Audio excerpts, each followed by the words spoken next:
I've always wanted to write John's story. I can't tell you why, but I just have always had this feeling that I could write his story. I could do him justice. He's a black sheep. I've always been a black sheep. I'm in the crypto world. I understand the language. I know what he's saying. I would love to write his memoir. And Jimmy said, well, he wrote back. And he said, well, boss, he always called him boss. Boss, no one ever called him John but me. That became a thing. So he said, boss doesn't want to work with any writer. He said, all writers are basically a waste of space. He said, there's never been a good book written. It's just like this, And I said, well, okay. And he said, but you know what, Alex, I like you. I told him about my homelessness. He said, I like you though. And I think I shared a clip with him of my homelessness, which I'm going to share with you. And he said, I'll ask him. So he went and he asked him.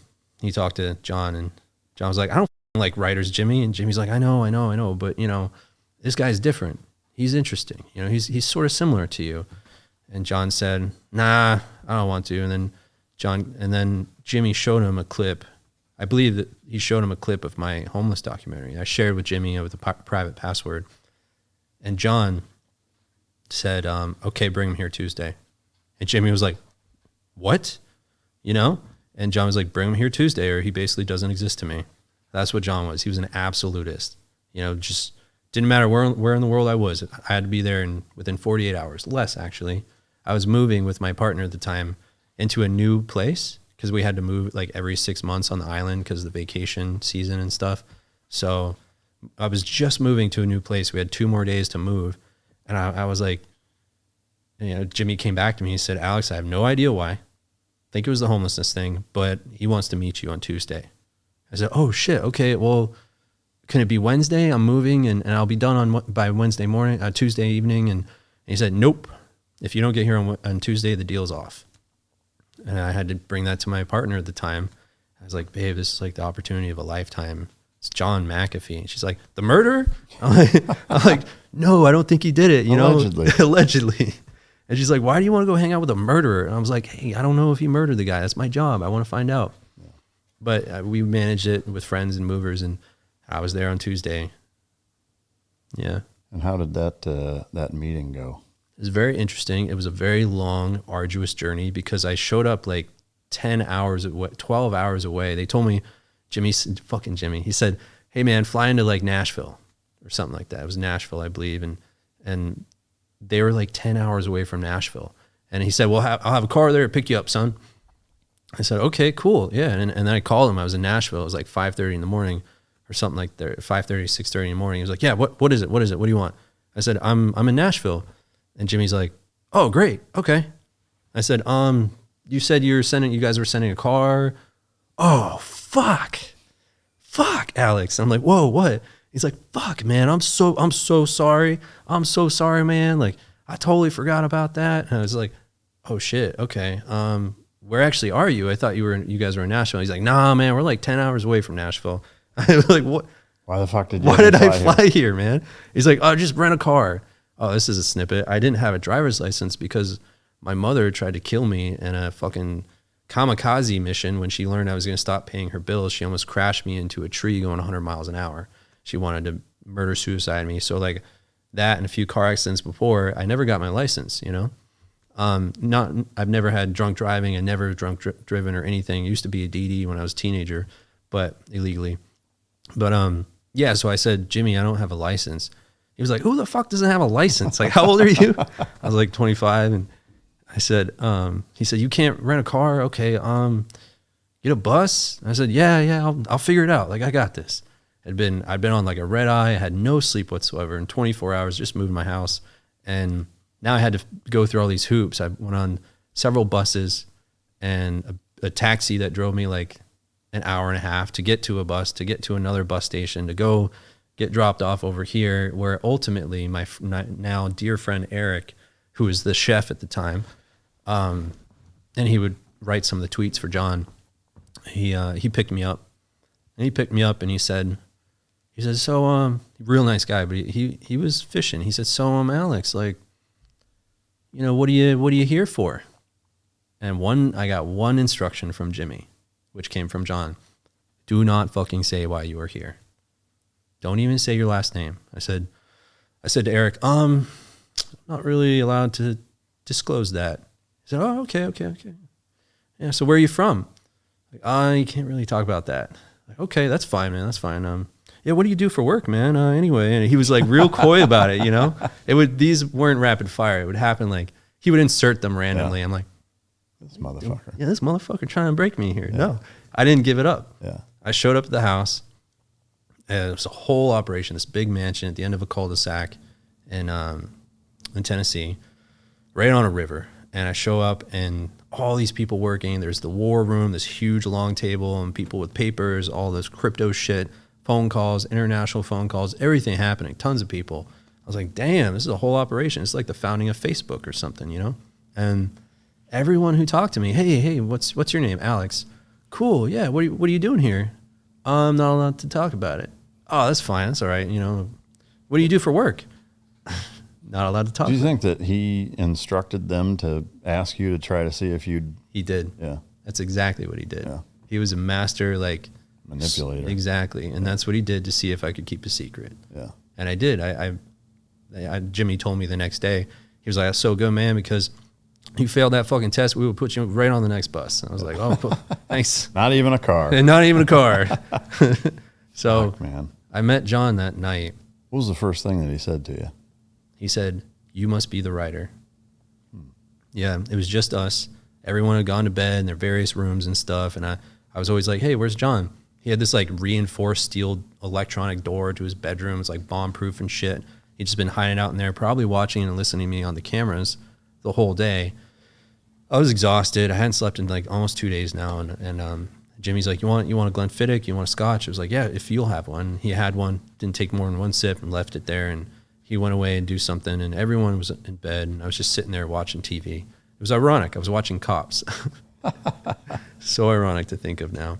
I was sipping my scotch, and I hear this big door open from the far end of the mansion, down the hall, and then the scuffling and patter of feet, dogs running out. And it was John. He was coming. He was in his khakis, barefoot, shirtless, with his suspenders on, like his fucking suspenders going over his like old man nipples, and just like slowly walked up to me, like, hair all like frazzled and disheveled, and he just looked at me with this like piercing stare and his bright green eyes. And he said, you must be the writer. And I said, yes, sir, I am. And he nodded. And he said, what are you drinking? I said, Glenfiddich, can I get you one? And he said, yes, sir. And I said, okay. And I went and I poured him a Glenfiddich. I knew how he liked it because Jimmy had told me earlier, did the same thing for my drink. You know, run your finger under the cold water tap, throw a couple dashes in there. And that was it. I brought it to him. He immediately didn't drink it. He didn't drink any of it. It's the thing with John. He wouldn't ever take anyone else's drink. He wouldn't ever drink from something he himself didn't make. That became bullshit later on when he got more drunk and on drugs. But yeah, I was like, well, sir, I hope you have a good night. I'm going to leave you to it. And he said, he patted the seat. Oh, this is the thing. When he first met me, this is what you might like. His dog, he had 2 German Shepherds among a bunch of other dogs. They were big and they were trained to kill, you know? And his dog came up when he told me to sit next to him to watch Cops. I sat next to him. His dog came up and jumped on the couch and put his head in my lap. And I started petting his dog. And he looked at me and looked at the dog and he's like, what the fuck? I said, what is it? He said, that dog isn't like that with anybody but me. He's not even like that with Janice. I just shrugged and I said, I'm a dog guy. I don't know. What can I say?